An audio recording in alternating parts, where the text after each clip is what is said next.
ሰው ምንም ይሁን በሰውነቱ ሊከበር ይገባል። ምንም ቋንቋ ይሁን ጾታው ምንም ይሁን ምንም ሃይማኖት ይሁን በሰውነቱ መከበር አለበት። ሰው እኮ ክብር የእግዚአብሔር ፍቅር። ነገር ግን ዛሬ አንዳንድ ሰዎች ከአራዊት ከፍተው በጠራራ ፀሐይ ንጹሐን ኢትዮጵያውያን በተለይም የኢትዮጵያ ኦርቶዶክሳዊ ተዋሕዶ ልጆችን ማተባቸውን እያዩ መስቀላቸውን እያዩ አንተው እየጣሏቸው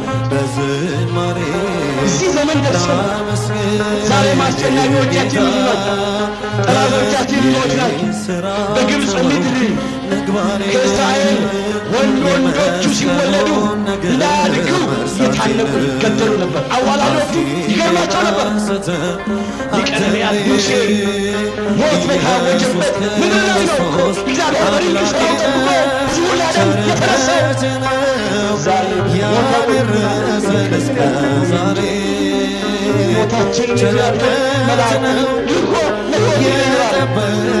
ዛሬ ባዝናቸው እነሱ ነፃ እንደወጡ እኛም ነፃ እንወጣለን እንዳለ ኢስላም ይቅርብ። ደማችን እንደፈሰሰ አልቀርም። ክርስቲያኖች በቁማቸው እንደ በግ እንደታረዱ አይቀርም። አብያተ ክርስቲያናት እንደተቃጠሉ አንቀርም። ለሀገር ለወገን የሚጸልዩ መነኮሳት በገዳም ሲታረዱ አይተንም። ሁለት ጆሮአችን ጨው የሚያደርግ ነገር እኮ እየሰማን እያየን ነው። ዚናው ሞት ነው። የምንቆጥረው አስክሬን ነው።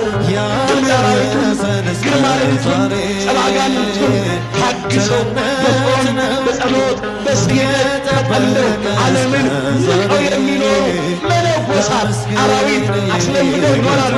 ከአናብስት ጋር ከአናብርት ጋር ይኖራሉ። አንዳንድ ሰዎች ግን ከአውሬ ከፍተው ገዳማቸው ድረስ ገብተው አርደዋቸዋል። አንዳንድ ቤተክርስቲያን ካህናት ዲያቆናት ቀድሰው ሲወጡ ታርደው በጉባኤ ቤት ውስጥ ሊቃውንቱ መምህራን ከደቀ መዛሙርቱ ጋር አብረው ተገኙ። ዛሬም እኮ ሌላ ቸርነት ነው። ሌላ ግብፃውያን በንጹሐን የሚቃጠሉ አሉ። አሁንም አቤቱ አምላካችን እዛይተ ሥጋ ሊቀ መላእክት ጌታ ከግብፃውያን ያደረግ እኛንም ከዘመኑ ግብፃውያን አድነን። ይህ ፊቱ መልአክ አዳናችሁ።